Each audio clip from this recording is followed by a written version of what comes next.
Mesdames et messieurs, bonjour et bienvenue dans cette nouvelle session d'information. Dans les titres, fusion de deux partis politiques de la mouvance présidentielle au Bénin, UDBN et BR resserre les rangs. Le congrès qui consacre cette fusion se tient actuellement au palais des congrès de Cotonou. Ouverture ce jeudi de la troisième session ordinaire du Conseil exécutif de l'Alliance mondiale pour les terres arides. C'était au cabinet du ministre de l'Agriculture et de l'Élevage. Et puis hors de nos frontières, alors que la crise sanitaire semble se stabiliser en France, quel est l'avenir pour la filière de masques? Les industriels qui ont produit des millions de masques se sentent aujourd'hui abandonnés et en appellent à l'État.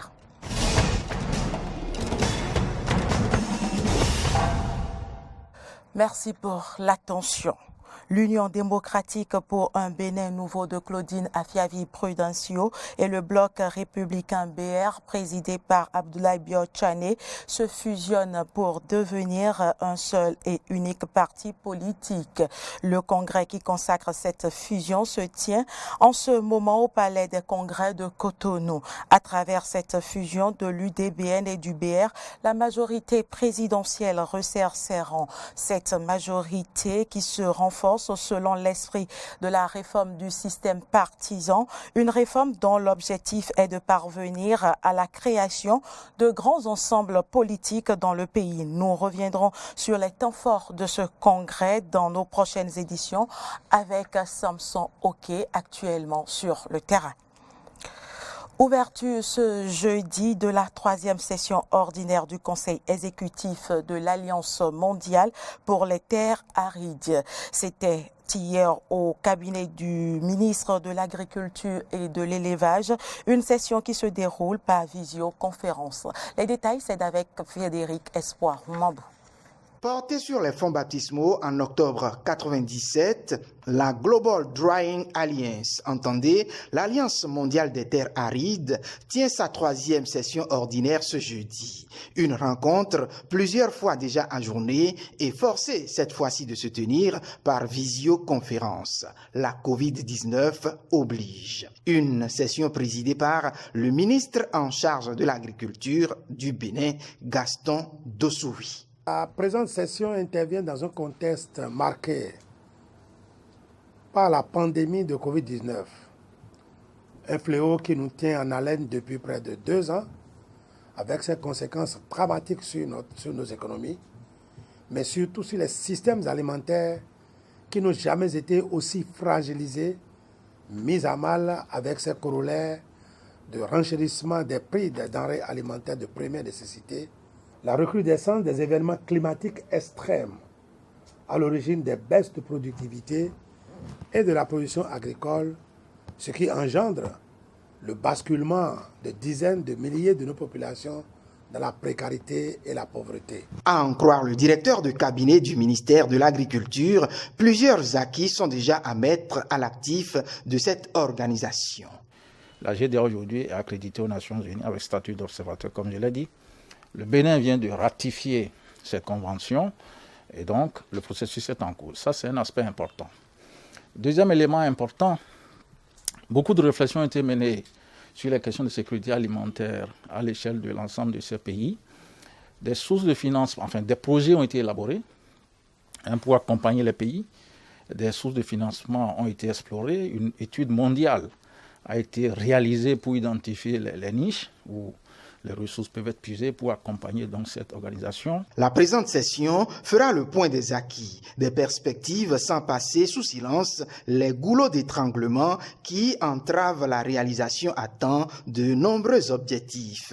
Des objectifs qui devraient favoriser le bien-être des populations mondiales. En dépit des difficultés et contraintes qui ont jalonné sa présidence, le Bénin se réjouit des progrès accomplis par la GDA. Je m'engage à accompagner le pays à qui le Bénin passera le relais à la fin de cette troisième session conformément aux dispositions de nos statuts. À noter que c'est le Burkina Faso qui prendra la tête de cette alliance au terme de cette assise. L'Agence nationale du domaine et du foncier, le Conseil national de l'ordre des géomètres experts ont signé hier un mémorandum d'accord qui permettra de régulariser les dysfonctionnements qui s'observent dans le domaine du foncier au Bénin. La cérémonie de signature d'accord s'est déroulée à Cotonou. Suivait un extrait des propos du directeur général de l'Agence nationale du domaine et du foncier, Victorin Koublenou, et de la présidente du Conseil national de l'ordre des géomètres experts, Conchita Mevo-Guezo, au terme de la signature. Il a été révélé nécessaire de pouvoir élaborer dorénavant des contrats qui précisent les délais dans lesquels les diverses parties prenantes auront à exécuter leur mission et accomplir leurs tâches.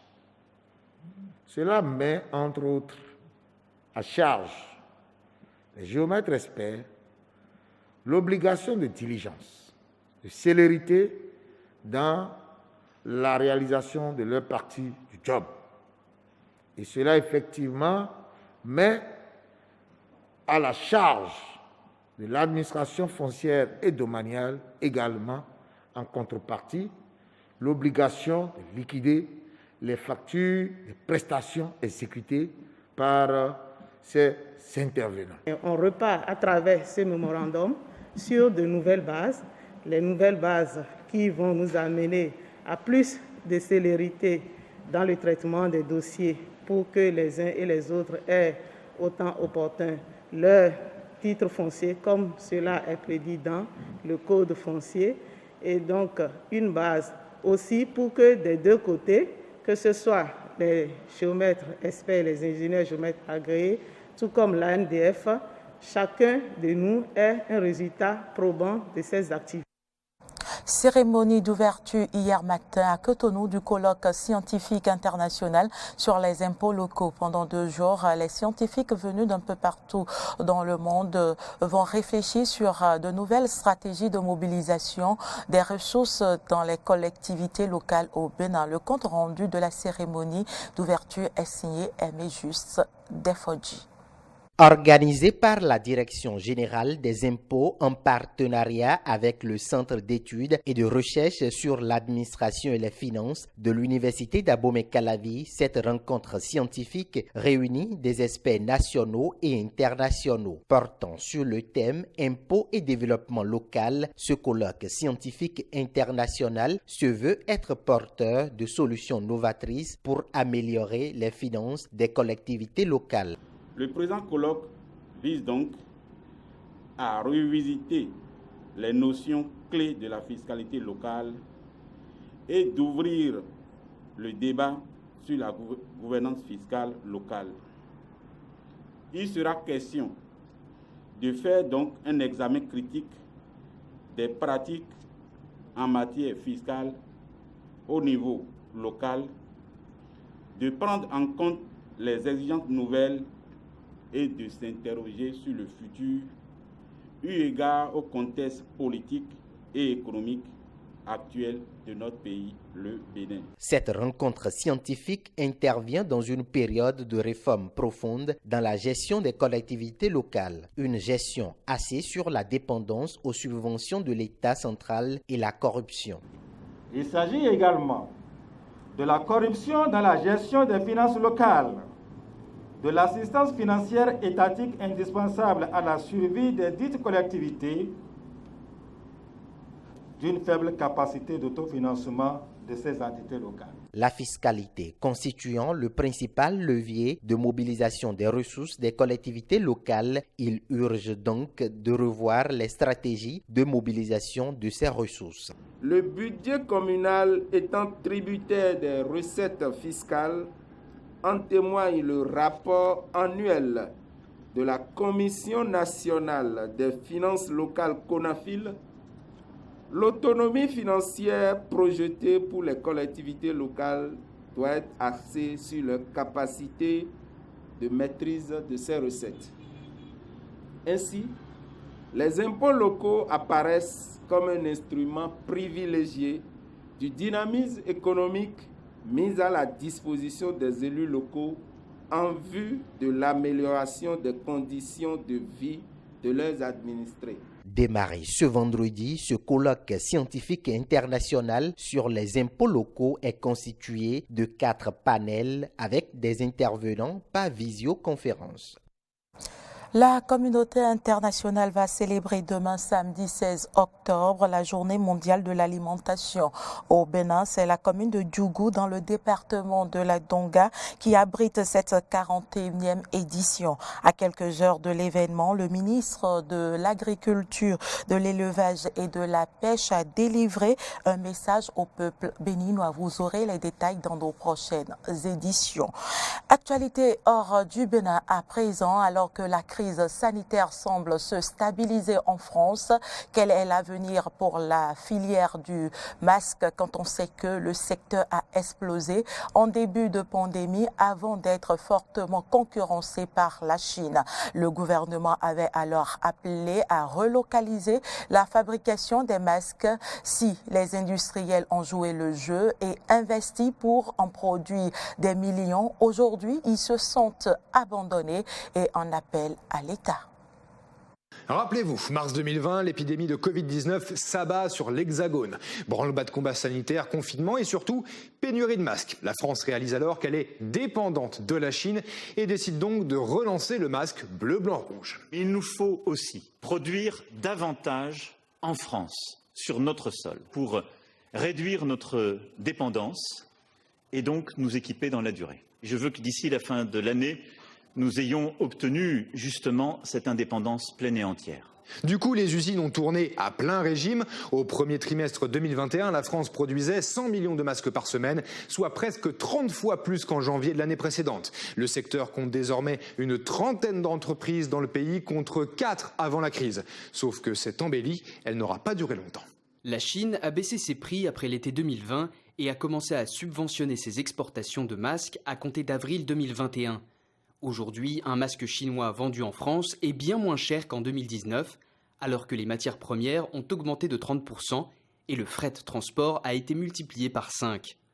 Un masque chinois coûte de 2 à 4 centimes d'euros contre 6 à 10 centimes pour son équivalent français. Alors comme ça, l'écart ne paraît pas énorme, mais vu les volumes commandés en 2020, on atteint des milliards d'euros de surcoût. Logique que les acheteurs soient tentés. Plus de 95% des appels d'offres publics ont été affectés à des importateurs de masques chinois depuis l'été 2020. Résultat, les fabricants français sont à la peine. La filière tournerait à la moitié, voire à 15% de sa capacité seulement. Du coup, au gouvernement, on s'indigne. Je trouve ça très choquant. Aujourd'hui, c'est aux hôpitaux de commander des masques, aux régions, au département. L'État a pris ses responsabilités. Nous avons passé une commande d'1 milliard de masques l'année dernière. Alors oui, 1 milliard de masques, c'est bien, mais ça ne pèse pas énormément face aux 32 milliards d'unités importées la même année. Et puis, le stock stratégique est reconstitué maintenant. L'État ne passera plus ce genre de commandes. Et puis, si l'on en croit le magazine Alternative économique, l'administration française n'aurait poussé concrètement à l'achat de masques français que du bout des doigts, histoire de ne pas trop alourdir les dépenses publiques. L'éternelle schizophrénie française, qu'on retrouve aussi derrière la TVA sur les masques. Au ministère de l'Industrie, on veut la maintenir à 5,5%, mais aux finances, on aimerait bien la remonter à 20% après le 31 décembre, au risque de plomber encore plus la compétitivité du masque hexagonal. Et tant pis si 10 000 emplois sont désormais menacés, tout comme d'ailleurs la fameuse indépendance prônée par Emmanuel Macron il y a 18 mois. Pourtant, le masque français, c'était l'image même du monde d'après. Allez, on termine par du Bruno Le Maire. La France s'est relevée de cette crise économique grâce aux entrepreneurs et aux entrepreneuses de France, grâce à leur ténacité, grâce à leur courage, grâce à leur embauche, grâce à leur inventivité. Vous avez été exceptionnels dans cette crise. Alors vive les entrepreneurs de France et vive la France tout court. Le ministre ne le sait peut-être pas, mais pour un fabricant de masques français, cet éloge, c'est un éloge funèbre. En Italie, généralisation du pass sanitaire au travail. Tout employé du secteur public ou privé devra à partir d'aujourd'hui présenter un pass valide pour continuer à exercer sa profession. Cette nouvelle obligation concerne plus de 3 millions d'employés non vaccinés, une décision qui a provoqué bien évidemment de nombreuses manifestations à travers le pays. Ils étaient prévenus. Depuis un mois, les salariés italiens savaient qu'ils devraient présenter un pass sanitaire pour pouvoir continuer à travailler. 2 millions de travailleurs du secteur privé ne sont pas vaccinés. Nous étendons l'obligation du Green Pass au monde entier du travail, public et privé, et nous le faisons pour 2 raisons essentielles. Rendre ces lieux plus sûrs et rendre encore plus forte notre campagne de vaccination. C'est désormais chose faite. Dès ce vendredi, les Italiens devront choisir entre 3 solutions pour continuer leur activité. La présentation d'un pass sanitaire avec un schéma vaccinal complet, un certificat de guérison du Covid-19 ou un test PCR négatif de moins de 48 heures. Cette décision intervient alors que le pays, endeuillé par plus de 130 000 décès du Covid, impose déjà le pass sanitaire aux soignants et aux enseignants. Cette extension du Green Pass, le pass sanitaire italien, a été rejetée avec violence par la population. Le week-end dernier, les Italiens avaient manifesté en masse dans les rues de Rome. Le siège de la première confédération syndicale CGIL avait été dévasté. Nous nous sommes engagés pour la campagne vaccinale et nous avons fait campagne pour que la vaccination soit obligatoire. Nous avons organisé des réunions dans des lieux de travail. Nous avons également mené une campagne de communication. Donc, à cet égard, nous sommes aussi une référence pour le pays. Ceci a aussi entraîné des attaques indignes contre la Confédération sur les réseaux sociaux. C'est une attaque contre la primauté de la démocratie. Cela n'a rien à voir avec le mérite, comme pour les vaccins ou le Green Pass. Il s'agit vraiment d'une attaque en meute. Ils n'ont donc aucun mérite, car rien ne peut justifier cette violence. Les employés refusant de se soumettre au pass sanitaire risquent une suspension de salaire. Les employeurs qui ne feraient pas les contrôles encourent également une amende. Cet ajout de l'imposition du pass au secteur privé ressemble de plus en plus à une obligation vaccinale. On en vient à ces violents affrontements qui ont éclaté au Liban, de véritables scènes de guerre en plein cœur de la capitale. Des tirs ont retenti près du palais. Rassemblement contre le juge en charge de l'enquête sur l'explosion du port de Beyrouth. On dénombre 6 morts et une trentaine de blessés. La France, tout comme les États-Unis, appelle à l'apaisement.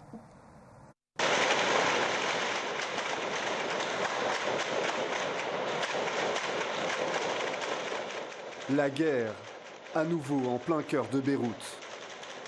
L'armée libanaise mitraille la façade d'un immeuble où seraient positionnés des tireurs embusqués. Plusieurs snipers viennent d'ouvrir le feu sur une manifestation organisée par des mouvements chiites. Sous les tirs, des habitants sont évacués par les secouristes, derrière les véhicules blindés et les chars qui bouclent tous les accès au quartier. Après plusieurs heures d'échanges de feux nourris, les militaires libanais reprennent finalement le contrôle. Les premiers bilans font état de 6 morts et d'une trentaine de blessés.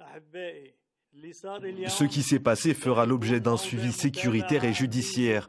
Et je veillerai, pour ma part, à ce que l'enquête parvienne à la vérité sur ce qui s'est passé, afin de demander des comptes aux responsables et aux instigateurs, comme toute autre enquête judiciaire, y compris l'enquête sur l'explosion du port,